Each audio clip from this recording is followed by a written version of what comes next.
ఓం శ్రీ సాయి భగవతి జ్యోతిష్యాలయం నెంబర్ 1 వశీకరణ specialist Kerala tantric గురువు గారు పవన్ నంబూదిరి గారు. కేరళ నుంచే నేరుగా పరిష్కారం లభించును. స్త్రీ పురుష వశీకరణం, ప్రేమించి మోసపోవడం, భార్యాభర్తల సమస్యలు, ఎటువంటి సమస్యలైనా సరే 24 గంటల్లో పరిష్కారం లభించును. గురువుగారి ఫోన్ నంబర్ 9043637512. ఓం సాయిరామ్.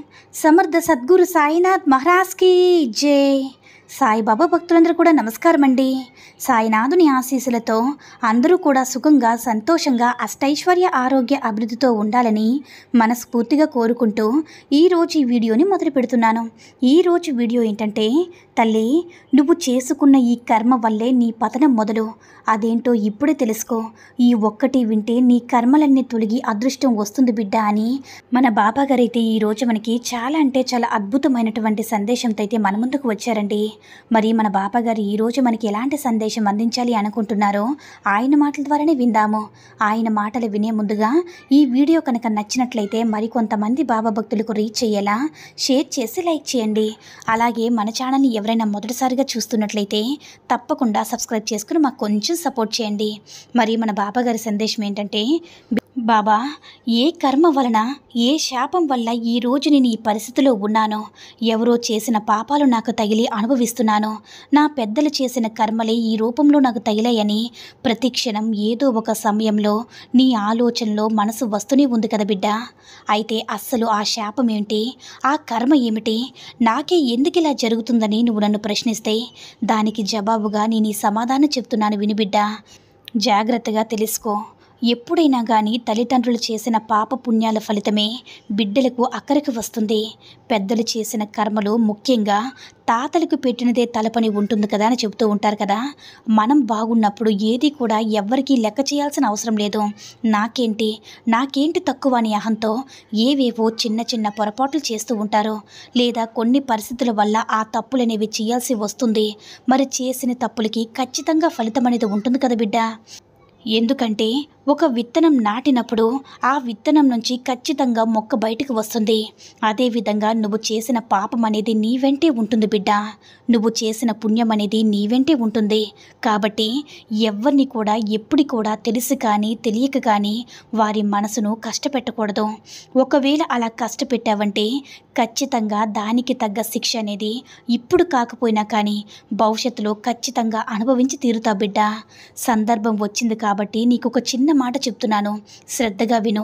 ఒక గ్రామంలో ఒక అతను చిన్నప్పుడు తెలుసో తెలియకో కోడిగుడ్లు నలిపి పడేసి 20 గుడ్లు వరకు కూడా పూర్తిగా పాడు చేసి పెట్టాడు. ఇక 2-3 రోజుల్లో ఆ కోడి పొదిగి ఆ కోడిగుడ్ల నుంచి పిల్లలకు బయటకు వచ్చేవి. కానీ అలా బయటకు రానివ్వకుండానే మొగ్గలోనే ఆ ప్రాణాన్ని తుంచివేసేశాడు. దానికి ఫలితంగా 7 జన్మల తర్వాత, ఒక్కసారి గుర్తుంచుకో బిడ్డ, ఆ జన్మలో కాదు, 7 జన్మల తర్వాత తనకు సంతానం కలిగింది. పుట్టిన వెంటనే ఆ సంతానం కూడా కోల్పోయేవాడు. అంటే ఎప్పుడో చిన్నతనంలో 7 జన్మల క్రితం తెలుసో తెలియకో కోడిగుడ్లను, అంటే చిన్న చిన్న కోడిగుడ్లను ప్రాణాలను నాశనం చేసినందుకు దాని ఫలితం 7 జన్మల తర్వాత అనుభవించవలసిన పరిస్థితి ఏర్పడింది. వాళ్ళ కర్మదోషం అనేది వెంటాడి వెంటాడి వేధిస్తుందని గుర్తించుకోనైనా. కాబట్టి నువ్వు ఏం చేసినా సరే, ఏ కర్మ వల్లైనా సరే ఇప్పుడు కష్టాన్ని అనుభవించడం లేదు. పూర్వజన్మలో లేదంటే అంతకుముందు జన్మలోనో లేదంటే 10 జన్మల క్రిందైనా సరే నువ్వు చేసిన కర్మలనేవి ఇప్పుడు నువ్వు అనుభవిస్తున్నావు. మరి బాబా, ఈ జన్మలో సంగతి నాకు తెలుసు, కానీ ఎప్పుడో ఏ జన్మలో జరిగింది అది నాకు తెలియదు కదా తండ్రి. నాకు ఏమీ కూడా గుర్తులేదు బాబా. కానీ ఈ జన్మలో నేను ఎవరిని కష్టపెట్టడం లేదు కదా తండ్రి, ఎవరిని దూషించడం లేదు కదా. అయినా ఏంటి బాబా నాకు ఈ శిక్ష అని అనుకుంటే బిడ్డ, తప్పదు బిడ్డ. కర్మఫలాలు ఎప్పుడైనా సరే అనుభవించాల్సిందే. అది నీ యొక్క విషయంలోనే కాదు, ఎన్నో జన్మల నుంచి ఎంతోమంది చేసిన పాప పుణ్యాలనేవి ఈ జన్మలో అనుభవిస్తూ ఉన్నారు. కాబట్టి నువ్వు ఈ జన్మలో తెలుసుకోవాల్సింది ఏమిటంటే, నువ్వు తెలుసో తెలియక ఎవరి మనసును కూడా కష్టపెట్టవద్దు. అదేవిధంగా ఒకవేళ నీ ద్వారా ఎవరైనా కష్టపడి ఉన్నా, బాధపడి ఉన్నా, మీ వల్ల కన్నీరు కార్చి ఉన్నా కానీ మనస్ఫూర్తిగా ఒక్కసారి క్షమించమని అడిగితే అక్కడితో నీ పాపం పూర్తిగా వెళ్ళిపోతుంది బిడ్డ. అదేవిధంగా ఎవరి తప్పునైనా సరే, అంటే తప్పు ఉంటే ఒక్కసారి నెమ్మదిగా చెప్పు చూడు. వినకపోతే మళ్ళీ వారి వినేటట్లుగా చేయాలన్న ఉద్దేశంతో వారిపై అరిచి తిట్టి అలా కూడా నువ్వు పాపాన్ని మూట కట్టుకోవద్దు బిడ్డ. ఇప్పుడు నువ్వు చేసిన ఏ కర్మ వల్లైనా సరే నువ్వు ఈ ఫలితాన్ని అనుభవించడం లేదు. అదేవిధంగా మీ తాత ముత్తాతలు చేసిన పనుల వల్ల కూడా నీకు కొంతవరకు ఈ దోషం వచ్చింది బిడ్డ. కనుక ఈ దోషాలన్నింటినీ కూడా ఎలా వచ్చినా కానీ, ఏం చేసినా కానీ, ఎవరి వల్ల వచ్చినా కానీ శిక్ష మాత్రం అనుభవిస్తుందో మాత్రం నువ్వే బిడ్డ. మనశ్శాంతి లేదు, సరిగ్గా నిద్ర పట్టడం లేదు. కంటి నిండా నిద్రపోయి ఆనందంగా మనస్ఫూర్తిగా చిరునవ్వు నవ్వి చాలా సంవత్సరాలు గడిచిపోయింది బిడ్డ. ముఖ్యంగా పెళ్ళైన తర్వాత దగ్గర నుంచి ఏ సుఖము లేదు. ఏ కష్టం వచ్చినా కూడా తల్లిదండ్రులు వెన్నంటే ఉండి ధైర్యం ఇస్తున్నా కానీ ఏమీ చేయలేని పరిస్థితుల్లో నువ్వు ఉన్నావు బిడ్డ. అందుకని అన్నిటికీ కూడా ఒక పరిష్కారం ఉంటుంది. అన్నింటికి ఏ సమస్య వచ్చినా కూడా ఒక పరిహారం అనేది ఉంటుంది తల్లి. ఈ పరిహారాన్ని చెప్తాను, జాగ్రత్తగా చేసుకో. నిన్ను పట్టి పీడిస్తున్న కర్మ దోషాలన్నీ కూడా పూర్తిగా వెళ్ళిపోతాయి. ఇకనైనా కానీ ఈ జన్మలో అయినా కానీ ఎటువంటి కర్మలు కూడా నువ్వు చేయవద్దు.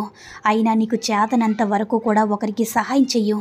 ఒకవేళ నువ్వు చేయలేకపోయినా కానీ ఎవరి మనసు కష్టపెట్టే విధంగా మాట పెదవి అనేది దాటద్దు బిడ్డ. ఎందుకంటే మాట కత్తి కంటే చాలా పదునైనది.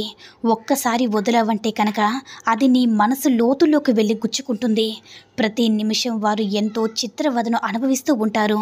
అది వాళ్ళ మాటల్లో చెప్పలేరు బిడ్డ. కన్నీటి రూపంలో వారు చూపించగలుగుతారు. ఆ శాపం నీకు వద్దు బిడ్డ. కనుకనే జాగ్రత్తగా మాట మాట్లాడేటప్పుడు నోరు అదుపులో ఉంచుకొని మాట్లాడు. ఇది నీ శ్రేయస్సుకు మాత్రమే కాదు, అత్యంత ముఖ్యమైనదని నువ్వు గుర్తుంచుకోవాలి. అర్థమైంది కదా బిడ్డ? అయితే ఇప్పుడు ఈ పరిహారాన్ని చెప్తున్నాను, జాగ్రత్తగా విను. ప్రతి మంగళవారమైనా శుక్రవారమైనా సరే నువ్వు తెల్లవారుజామున నిద్రలేచి ఇంటి లోపల బయట అంతా కూడా శుభ్రపరచుకొని ప్రత్యేకంగా వాకిట్లో ముగ్గు పెట్టుకున్న తర్వాత తలస్నానం చేసి నువ్వు ఇల్లంతా కూడా సాంబ్రాణి పొగ వేసి ఆ పొగలో పచ్చకర్పూరము, 5 లవంగాలు, ఒక బిర్యానీ ఆకు వీటన్నిటిని కూడా వేసి మర్చిపోకుండా కాస్త ఆవు నెయ్యిని కూడా ఆ సాంబ్రాణిలో వేసావంటే చాలా అంటే చాలా మంచిది బిడ్డ. ప్రతి మంగళవారమైనా శుక్రవారమైనా సాయంకాలం 6 దాటి నుంచి 12 లోపు ఎప్పుడైనా సరే ఈ చిన్న పని నువ్వు చేసుకోవచ్చు. ఈ చిన్న పని నువ్వు చేసుకున్నావంటే అంటే చక్కగా నిప్పులు తీసుకుని ఆ నిప్పుల్లో సాంబ్రాణి వేసిన తర్వాత ఒక 4-5 లవంగాలు, ఒక బిర్యానీ ఆకు, అదేవిధంగా ఆవు నెయ్యి, ఈ మూడింటిని వేసి అలా వచ్చిన పొగను ఇంటి మూల మూలలకి చూపించుకుంటే మీ ఇంట్లో ఉండే నరదృష్టి, నెగిటివ్ ఎనర్జీ పూర్తిగా బయటికి వెళ్ళిపోయి ఇంట్లో పాజిటివ్ ఎనర్జీ అనేది ఏర్పడి లక్ష్మీదేవి యొక్క అనుగ్రహం కూడా కలిగి నువ్వు ఏ పని చేసినా కూడా అందులో కలిసి వచ్చి మీ ఇంట్లో ఉండే వారందరూ కూడా సంతోషంగా ఉండడానికి ఒక మంచి అవకాశం ఇదే తల్లి. ఈ విధంగా నువ్వు ప్రతిరోజు కూడా అంటే ప్రతి మంగళవారము శుక్రవారం నువ్వు చేసుకున్నట్లయితే నీకు ఎలాంటి మీ ఇంట్లో ఉండేటటువంటి ఎలాంటి దిష్టి దోషాలైనా సరే అన్నీ కూడా పోతాయి. నెగిటివ్ ఎనర్జీ అయితే తక్షణమే వెళ్ళిపోతుంది. నువ్వు చేసుకున్నటువంటి కర్మలన్నీ కూడా నెమ్మదిగా తొలగిపోతాయి బిడ్డ. నీకు ధనం సంపాదించుకునే మార్గాలు కూడా కలిసి వస్తాయి, అవకాశాలు కూడా వెతుక్కుంటూ వస్తాయి. కాబట్టి నువ్వు ఈ చిన్న పని చేసుకుంటే నీకున్న నెగిటివిటీ అంతా కూడా పోయి పాజిటివిటీ ఏర్పడి నీకంతా శుభం జరుగుతుంది బిడ్డ. నా ఆశీస్సులు నీకు ఎప్పుడు కూడా ఉంటాయి. నువ్వు ఎల్లప్పుడూ కూడా నీకున్నటువంటి కర్మ ఫలాలన్నీ కూడా తొలగిపోయి నీ కుటుంబంతో ఆనందంగా ఉంటావని మన బాబాగారు అయితే ఈరోజు మనకి చాలా అంటే చాలా అద్భుతమైనటువంటి సందేశాన్ని అయితే అందించారండి. సాయి మహిమల ద్వారా వచ్చిన ఈ సందేశం మీ అందరికీ కూడా నచ్చిందని అనుకుంటున్నాను. ఈ వీడియో కనుక నచ్చినట్లయితే మరికొంతమంది సాయి భక్తులకు రీచ్ అయ్యేలా షేర్ చేసి లైక్ చేయండి. అలాగే మన ఛానల్ని ఎవరైనా మొదటిసారిగా చూస్తున్నట్లయితే తప్పకుండా సబ్స్క్రైబ్ చేసుకుని మాకు కొంచెం సపోర్ట్ చేయండి. సర్వే జనా సుఖినో భవంతు. జై సాయిరామ్.